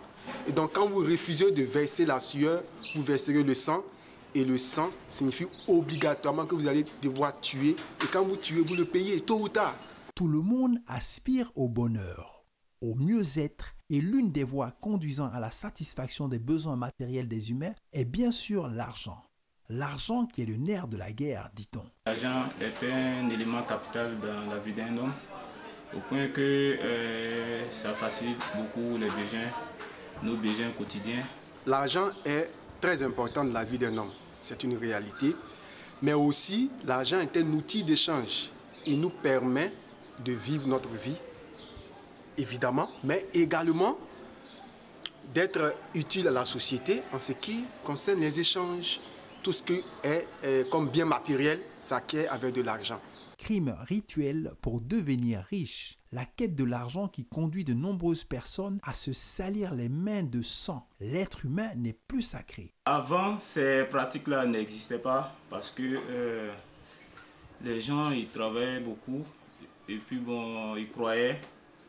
Mais maintenant, il faut dire que vouloir à tout prix réussir dans la facilité et puis la valeur humaine même n'a plus de sens. Avant, les gens ne faisaient pas ceci parce que avec peu de moyens, on arrivait à s'en sortir. Maintenant, avec la cherté de la vie, et ça nous expose à beaucoup de choses. La pauvreté doit-elle pousser à tuer son semblable? L'appât du gain a aujourd'hui pris le pas sur le respect de la culture africaine, du respect de l'être humain. En Côte d'Ivoire, depuis quelque temps, les sacrifices humains sont en augmentation. Chaque jour, on entend parler d'enlèvement d'enfants, la cible privilégiée pour réaliser le rêve macabre de devenir riche. On veut avoir l'argent à tout prix, vraiment, et ça fait de plus en plus peur. Docteur Nielbien, c'est un plaisir de vous avoir toujours sur ce plateau. Alors, cette course effrénée à l'argent nous amène à vous poser la question suivante. La richesse, il y a quelques années, était basée sur quoi? Parce qu'aujourd'hui, c'est avoir l'argent, c'est ce qui compte. Mais avant, c'était comment? Avant, en Afrique, être riche, c'était être nombreux, avoir beaucoup d'hommes. Parce que l'homme était considéré comme ce que Dieu avait de plus cher, ce dont Dieu pouvait le plus gracier les uns et les autres. Vous pouviez avoir beaucoup de greniers, vous pouviez avoir beaucoup de champs, beaucoup de bétail, ce qui correspondrait aujourd'hui à être riche d'un point de vue matériel, mais la richesse était plutôt humaine. Et c'est de nos jours, véritablement, et ça c'est lié aussi à la perception et à la capacité de l'argent. Aujourd'hui, l'argent est perçu comme ce qui permet de tout faire. Et si cela permet de tout faire, alors il faut tout faire pour en avoir. Parce qu'aujourd'hui, argent rime avec puissance. Et la volonté de puissance est quasiment inscrite en l'homme. Donc vouloir être puissant aujourd'hui, c'est automatiquement vouloir être riche. Parlant de tout faire, les gens s'adonnent à des sacrifices humains. On voit de plus en plus. Mais ça ne date pas d'aujourd'hui. Oui. Dans les temps anciens, il y avait des sacrifices humains qui se faisaient pour accompagner les grands chefs, les grands rois. Oui. Ben, si vous voulez, c'est ces deux pratiques qu'on doit qui sont différentes d'un point de vue des perceptions. Le fait, par exemple, d'accompagner un chef à sa dernière demeure, bon, on utilisait déjà soit des esclaves, soit des étrangers.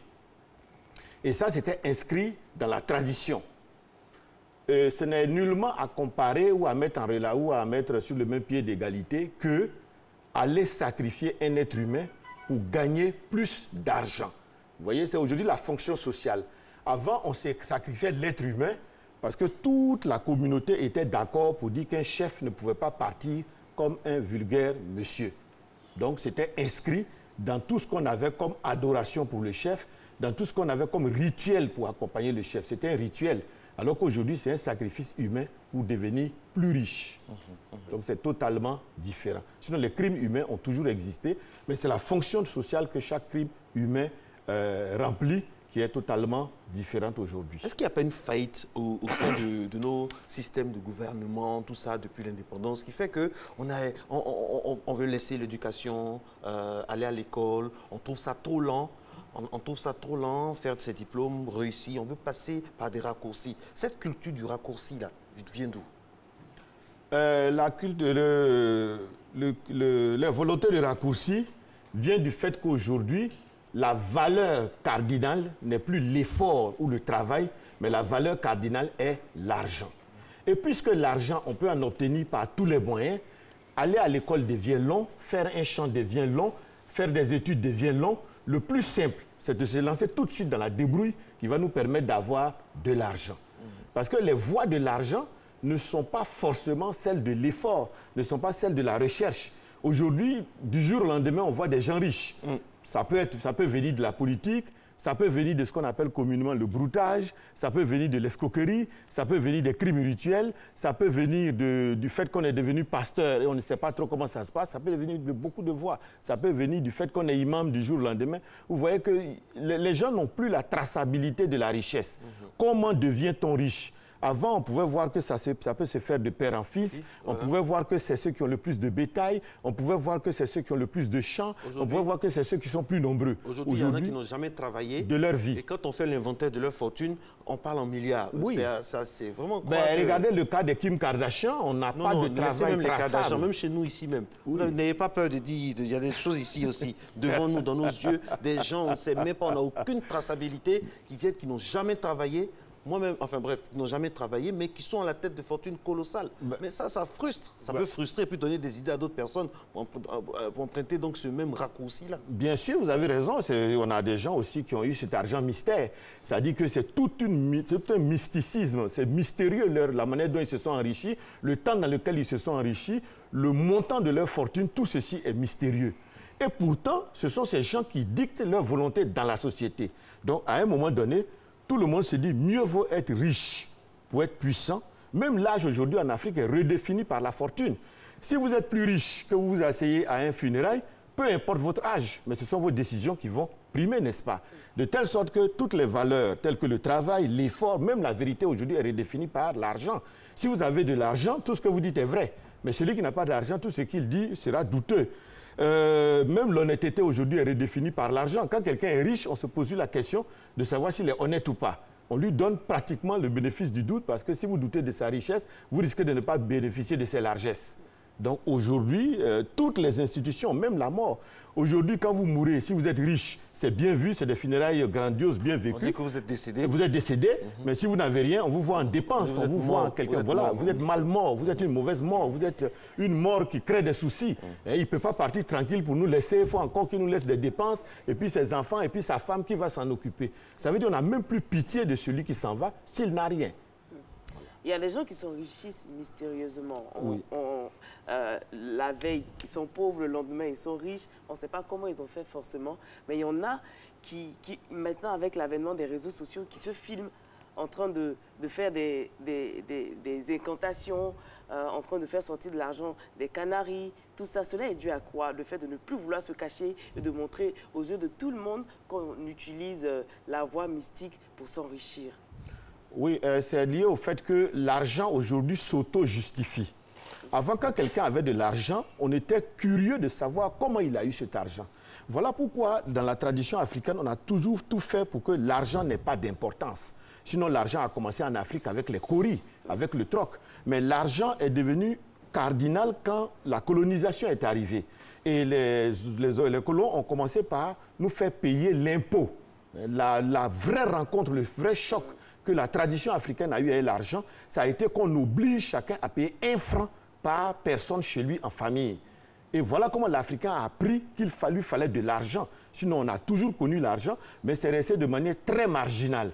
Et on l'utilisait uniquement dans quelques cérémonies pour doter les femmes, mais ça n'a jamais pris l'ampleur que ça prend aujourd'hui. C'est quand, avec la colonisation, on a montré qu'avec l'argent, on peut payer ses impôts, on peut mettre les enfants à l'école, on peut s'acheter des habits, on peut s'acheter des voitures et ressembler aux Blancs. Parce que ça a été ça aussi, le colon, tout faire pour que l'Africain devienne un Blanc comme lui. Et c'est passé beaucoup par l'argent. Regardez aujourd'hui, toute la reproduction en Afrique est impactée par l'argent. Vous pourrez vous marier selon que vous êtes riche ou selon que vous êtes pauvre. Et c'est encouragé par les mamans, par les familles, par tout le monde. Quand vous présentez quelqu'un, on cherche à savoir s'il a de l'argent. Qu'est-ce qu'il fait il fait quoi dans la vie? Ce qui revient à dire, a-t-il de l'argent ou pas? On ne demande pas quel comportement il a, on dit qu'est-ce qu'il fait dans la vie. Absolument pas. Et d'ailleurs, même quand on vous demande ce qu'il fait dans la vie, c'est encore heureux si on cherche à savoir s'il fait quelque chose. Mais on veut plutôt savoir s'il a quelque chose dans les poches. Et surtout au niveau sociétal, au niveau familial, hein, on donne la parole à celui qui a l'argent. Le plus âgé devient le plus petit. Exactement. Et le plus petit devient le plus âgé financièrement. Et puis celui qu'on écoute, quand on regarde à manger dans les réunions familiales, c'est vraiment un grand espace, alors que celui qui est le plus âgé n'est plus considéré et méprisé. Ben, bien sûr, c'est ça l'inversion des valeurs. Avant, quand vous avez, en fonction de votre âge, vous aviez la parole, vous avez la décision, parce que vous étiez le premier à avoir vu le jour, donc vous étiez considéré comme quelqu'un de sage et quelqu'un d'expérimenté. Aujourd'hui, ce n'est pas le cas, parce que quelles que soient les réunions familiales, ça se terminera toujours par des cotisations, ça se terminera toujours par mettre la main dans la poche pour agir concrètement. Donc, comme on le dit, c'est celui qui donne qui ordonne. Donc, c'est celui qui peut sortir le maximum d'argent qui, naturellement, impacte toutes les décisions qui vont être prises. Et en Afrique, on voit même des pratiques beaucoup plus terribles, parce qu'il y a des sociétés où il faut se marier après le grand frère. Et on a des schémas inversés où le petit frère finance le mariage du grand frère pour pouvoir se marier rapidement. Et automatiquement, le petit frère devient le grand frère du petit frère. Wow. Et même, on le voit, hein, quel que soit ton âge, quand tu es dans une grosse voiture, tous ceux qui viennent autour de toi, c'est mon vieux. Oui, la notion de vieux père, des gens moins âgés que vous, et vous êtes quand même leur vieux père. Parce que derrière vieux père, il voit votre capacité de frappe. C'est-à-dire que l'âge, il ne voit plus l'âge, mais il voit... et c'est ça aussi la puissance de l'argent et l'impuissance de ne pas en avoir. Il se sent totalement désœuvré, impuissant. Et il se dit même être âgé ne veut plus dire grand-chose, puisque quand il faudra agir, c'est le moins âgé qui va agir pour lui. Donc il préfère lui donner tout de suite l'aînesse en même temps, plutôt que de contester l'aînesse qui va le rattraper. Et quand on voit même les discussions des enfants à l'école primaire déjà sur les véhicules, oui, ce véhicule-là, il y a des soucis à se faire. Quoi. Ben, vous avez déjà le phénomène de la comparaison. Parfaitement raison. Parce qu'aujourd'hui, les enfants connaissent mieux les véhicules que nous, ils connaissent mieux les marques d'habits que nous. Ils sont déjà impactés dès l'enfance. À l'époque, j'avais traité ici à la RTI même un document sur la corruption.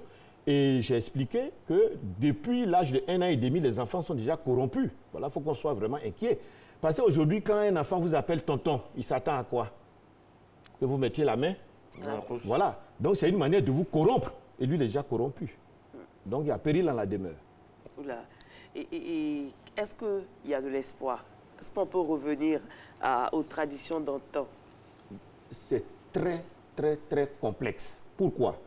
Parce que plus on va, plus l'argent devient puissant. En 2017, 1% des plus riches ont concentré 88% de la fortune mondiale. Donc vous voyez que plus on va, plus l'argent se concentre, plus les riches sont riches. Et plus les riches sont riches, plus une autre valeur a moins de chances de triompher. On est parfaitement d'accord. Parce que plus ils sont riches, plus ils font le monde. Plus ils font le monde, plus le monde les favorisera. Donc, plus le monde les favorisera, plus l'argent sera puissant. Et plus l'argent sera puissant, moins autre chose peut être puissant. Et les autres qui se sentent lésés ont tendance à aller vers d'autres pratiques. Exactement, à la guerre comme à la guerre. Pour combler le vide. Puisqu'on dit que l'argent appelle l'argent. Plus je suis milliardaire, plus j'ai la chance d'être milliardaire. Plus quelqu'un est millionnaire, plus il a la chance de multiplier ses millions. Et si moi j'ai 0 franc, qu'est-ce qui me reste? À la guerre comme à la guerre, je dois recourir à tout pourvu que j'ai de l'argent. Parce qu'aujourd'hui, avoir de l'argent, c'est exister. Ceux qui n'ont pas d'argent n'existent pas, on ne les voit pas. Vous voyez, aujourd'hui, pour être vu, il faut être bien habillé. Pour être vu, il faut être en voiture. Pour aimer, il faut avoir de l'argent. On parle de busy. Oui. C'est quoi le busy même, au fait? En fait, c'est de la prostitution déguisée. La prostitution, on parle de busy, on parle de... Voilà. Aujourd'hui, si vous n'avez pas d'argent, vous n'avez pas droit à l'amour. Qui va vous aimer? Vous ne ressemblez à rien. Vous êtes l'ombre de vous-même. Qui veut s'associer à la défaite? Aujourd'hui, l'argent est assimilé au succès. Mais tout le monde va vers le succès. Le succès est attractif. Il a l'argent, il est fort, il est puissant. L'argent a plusieurs pères. Exactement. La défaite n'en a qu'un seul. Mais il y a également... non, là j'ai l'impression que vous êtes très défaitiste. Hein. Absolument pas. Je suis réaliste. Non, mais il y a de l'espoir. Il y en a qui, quand même, ont de l'ambition, qui travaillent, qui se battent de façon positive. Nous sommes, du point de vue moral, nous nous encourageons l'effort, le travail, l'honnêteté, la probité, les valeurs qui donnent chance à une bonne vie. Et ça existe. Nous sommes tout à fait d'accord. Mais qui regarde ça? Mais à côté de cela, nous avons la toute-puissance de l'argent. Parce que quand vous voulez changer quelque chose, il faut reconnaître d'abord la puissance de la chose. Il faut savoir à quoi on s'attaque. Quand on s'attaque à l'eau, il faut le savoir. Quand on s'attaque au feu, il faut le savoir. Parce que l'arme avec laquelle vous allez attaquer les choses est directement en phasage et à mettre en phase avec la puissance de la chose en question. Dans les années 50, si vous attaquiez à l'argent, personne n'en avait, personne ne savait ce que c'était. Moi, j'ai grandi sans argent. On a grandi dans les écoles publiques, on avait un kaki, on avait à peine des chaussures. L'argent ne nous disait rien. Mais aujourd'hui, votre enfant, vous lui donnez 4 goûters par jour, vous lui payez le transport. Ben, est-ce que cet enfant, vous pouvez après venir lui tenir le discours qu'on peut réussir sans argent? Quand lui-même, quand vous ne lui donnez pas son argent ou son goûter, il refuse d'aller à l'école, il ne sait même pas que c'est son avenir qui est en jeu. Il pense que vous avez une relation d'argent que vous entretenez, alors que vous êtes en train de le projeter dans le futur, dans l'effort, dans le courage, dans la réussite. Donc voilà le réalisme que nous devons avoir. C'est un réalisme froid. Et pourtant, on peut être heureux sans beaucoup d'argent. On peut être heureux avec sa petite famille, sans avoir forcément la folie des grandeurs. C'est possible, mais on a l'impression que c'est une vue de l'esprit de nos jours. Mais tout dépend de votre éducation. Moi, aujourd'hui, je ne me sentirais pas, je ne me croirais pas plus heureux avec plus d'argent. Parce que je n'en ai pas connu depuis mon enfance.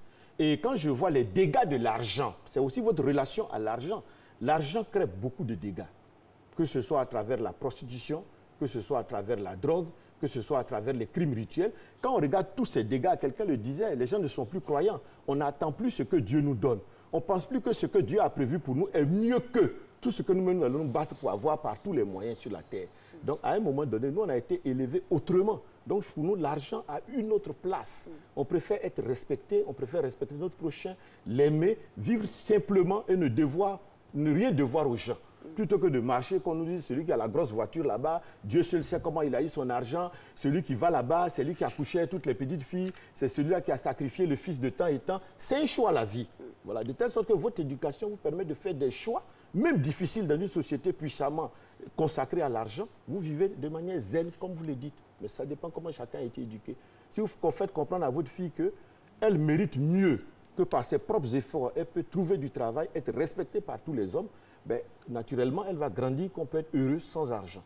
Mais si vous lui faites comprendre que vous-même vous êtes malheureuse parce que vous avez épousé son père qui n'est qu'un instituteur, qui n'est qu'un fonctionnaire, qui n'est qu'un gendarme, qui n'est qu'un ceci ou cela, alors qu'une collègue à vous, ou une amie ou une cousine a épousé un ministre, a épousé un député, a épousé un riche commerçant, a épousé, on ne sait, quelqu'un qui est passé par... Bon, vous voyez que absolument la fille grandit avec cela dans la tête et elle est tout de suite impactée. Et quand on se sent dépité, quand on se sent rejeté, on a tendance à se tourner vers la religion. Et là encore, il y a problème. Parce que dans les églises, c'est ceux qui ont l'argent qui sont à la première place. Voilà pourquoi je vous ai dit, madame, c'est très puissant cette histoire d'argent. Il faut être réaliste. Parce que quand on dit ceux qui ont 10 000, venez mettre dans la cagnotte, on sent que la prière va monter en intensité. Quand il y a un fidèle qui vient. D'ici quand on arrive à vos 500 francs, vous, ben, la prière a perdu de sa puissance. Et puis c'est toujours vers les personnes qui ont énormément d'argent qui a les songes. J'ai fait un songe. Voilà. Vous devez forcément, il y a une fille dans l'église. Et puis voilà, c'est comme ça part. Voilà. Et vous-même, vous voyez que la voix du pasteur, quand il fixe ceux qui ont l'argent, sa voix est beaucoup plus éclatante et étincelante. Comme quoi, mieux vaut avoir de l'argent que ne pas en avoir. Mais ça ne veut pas dire que ça rend heureux. Et c'est ce qui attire aussi les fidèles. Hein. Naturellement, on leur fait croire qu'en fréquentant cette église, ils seront plus riches. Oui, voilà.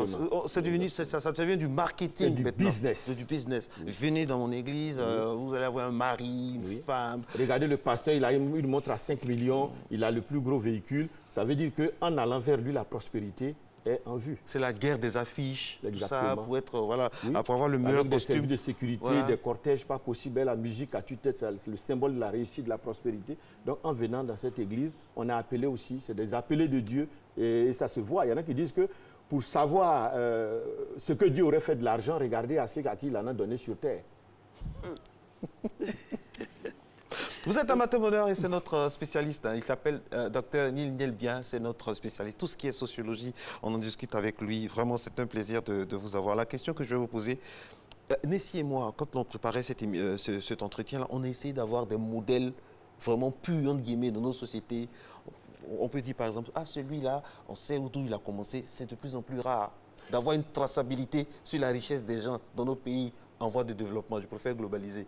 Oui. Et c'est cela qui est triste. Et c'est pour ça que j'étais un peu malheureux, parce que je vais être optimiste comme vous, croire qu'on peut s'enrichir honnêtement, puisque tout le monde aspire à un bien-être social, ça, il ne faut pas le nier, et ça passe par des moyens économiques. Mais plus on avance, plus on observe, ce qui nous est donné de constater, c'est que personne ne peut nous dire, en Afrique de plus en plus, d'où vient sa richesse et sa fortune. De telle sorte que tous ceux qui ont envie de se battre, de fournir des efforts légaux, d'apprendre des métiers, de créer des business, à un moment donné, ils sont totalement dégoûtés. Parce qu'ils ont l'impression qu'ils sont dans une impasse, alors qu'il y a plein de raccourcis autour qui mènent à la fortune. Parce que quand l'homme agit avec son bon sens, je fais l'effort rationnellement et je me dis que je vais m'enrichir. L'autre ne fait pas d'effort et je me dis que rationnellement, il n'aura pas d'argent. Mais à l'arrivée, quand on regarde, on se rend compte que c'est celui qui ne fait pas d'effort qui a beaucoup d'argent. Et c'est celui qui se force depuis la naissance à rester dans le droit chemin qui reste toujours éternellement et complètement pauvre. De telle sorte que mathématiquement, automatiquement, logiquement, ce qui se passe dans la tête des uns et des autres, c'est de faire toujours le choix des raccourcis. C'est triste, ce n'est pas à encourager, c'est même condamnable, et pourtant, la vie ne nous laisse pas beaucoup de choix, malheureusement. Est-ce que c'est rattrapable? Oui, moi je dis c'est rattrapable. Pourquoi? Je reviens encore aux dégâts. Quand on voit où va la société aujourd'hui, votre enfant ne vous regarde qu'avec les yeux du matériel. Oui. Vous ne pouvez plus lui dire « Je suis ton père, je t'ai donné le jour, tu me dois beaucoup de choses, respecte-moi, écoute-moi, même si je n'ai pas d'argent. » Vous voyez qu'on ne peut pas continuer de vivre dans une société où votre fils ne peut plus être votre fils. Il va aimer le tonton qui a l'argent. À côté de vous qui est le voisin. Quand on lui dit qui est ton papa, il va citer automatiquement le nom de l'oncle. Parce que quand l'oncle vient, il y a des cadeaux qui tombent, il y a beaucoup de choses. Madame aussi, vous ne pouvez pas entièrement considérer que vous portez la culotte dans la famille si véritablement tous les matins, il n'y a pas des petites transactions qui vous lient. De telle sorte que ça crée aussi des dégâts dans les couples. Quand vous dites à une fille, je t'aime, elle dit, on ne mange pas ça. Ce qui est significatif. Ça veut dire que l'amour, on n'y a même plus droit si on ne donne pas quelque chose. Bon, donc, est-ce qu'on peut continuer une vie pareille? Moi, je réponds que non. Et à un moment donné, vous pouvez tuer autant de personnes que vous voulez, pourvu que ça vous rapporte de l'argent et que vous ne vous fassiez pas prendre. Est-ce qu'on peut continuer des vies comme ça? Des vies de destruction, des vies de déstructuration sociale. Ça ne peut pas continuer. Nous ne sommes pas des animaux, ce n'est pas la jungle. Donc, à un moment donné, il va falloir que nous nous ressaisissions. Il faut arrêter de mettre des canaries au carrefour, tout ça. Ce n'est pas ça qui envoie la richesse. La vraie richesse, ce qu'on fait par le travail, le goût de l'effort, du labeur, c'est cela. Ce n'est pas en obstruant les routes de ceux qui viennent tôt le matin au travail par des canaries ou des œufs que ça va arriver, n'est-ce pas? Oui, oui, mais vraiment, il faudra que ce que vous dites, on en fasse beaucoup de démonstrations, à savoir qu'il faut accompagner, il faut montrer les exemples. Vous-même à la télé, essayez de voir si vous pouvez nous trouver des modèles de gens qui doivent rien à quelqu'un et de manière traçable, comme vous l'avez dit, vous les invitez, ils viennent partager leurs expériences et ils expliquent aussi trouver des gens heureux sans argent, de telle sorte que les gens se disent que c'est possible.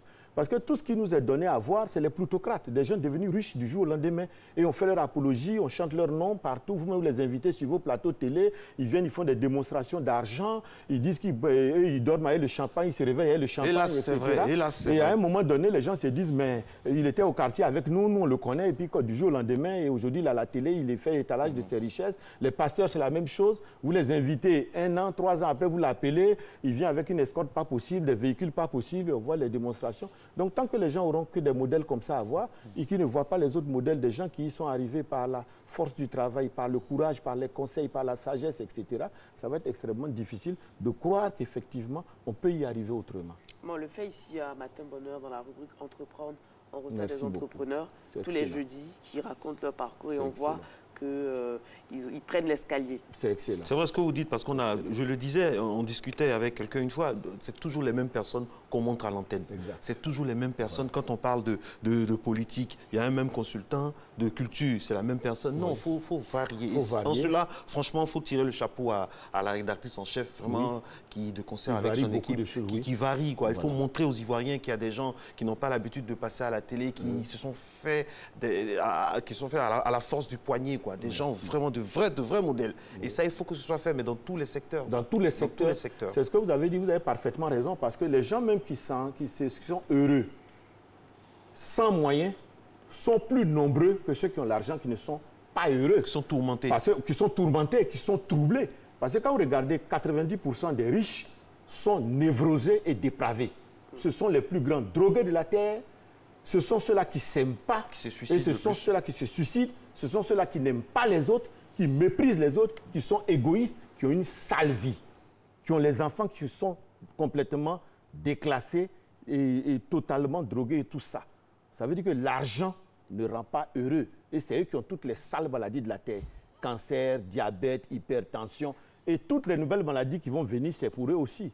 Parce que le rythme de vie, l'hygiène de vie les expose. Docteur, on ne va pas leur souhaiter non, le malheur. Non, ce que je veux dire... Il n'y a pas un peu d'aigreur dedans? Non, il n'y a pas d'aigreur. Ce que je veux dire, aujourd'hui, quand vous êtes riche, ce que vous auriez dû consommer en 10 ans, vous le consommez en 1 an.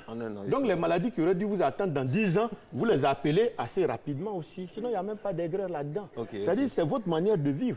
Avant, les gens étaient riches, mais ils vivaient chichement. Il est riche, mais tout le monde mange chez lui. On pense aux gens comme Yacouba Silla, il y a des modèles ici en Afrique. On pense au Nifa Diaby. Il pouvait préparer un sac de riz chez lui de 100 kilos et tous ceux qui passaient par là mangeaient. Ils étaient riches, mais ils vivaient pauvrement. Ce n'est pas parce que vous êtes riche que vous devez manger le choukouya, boire le champagne, aller en boîte, vivre d'une certaine manière. C'est-à-dire quand vous êtes riche, que vous vivez de manière riche, vous raccourcissez votre vie. Mais si vous êtes riche, que vous partagez, vous êtes généreux, que vous vivez chichement, vous prolongez votre vie. Sinon, il n'y a pas d'aigreur dans cette affaire. Merci beaucoup à vous, docteur Nielbien. Merci beaucoup. Aujourd'hui, 6 avril, merci d'être passé sur le plateau. Bon anniversaire à vous. Voilà. Merci. Moi, je suis pauvre, fier de ma pauvreté. Mais oui, soyez fiers, soyez pauvre et digne. Digne, parce qu'il y a des fois, votre petite voiture, quelqu'un qui est dans un 4x4 vous regarde avec envie. Oui. Parce que simplement, vous êtes propre. Vous êtes avec vos enfants qui ont le sourire. Et il est sûr que vous avez acquis ça honnêtement. Honnêtement. Franchement, avec les gombos, nous fatigue honnêtement. Oui. Merci beaucoup, Nessie. Merci beaucoup à tous pour vos messages par rapport à l'anniversaire. C'est un grand plaisir. Et félicitations encore une fois à Eva. Et bisous à notre bébé Maëva. Ciao, ciao. À lundi prochain.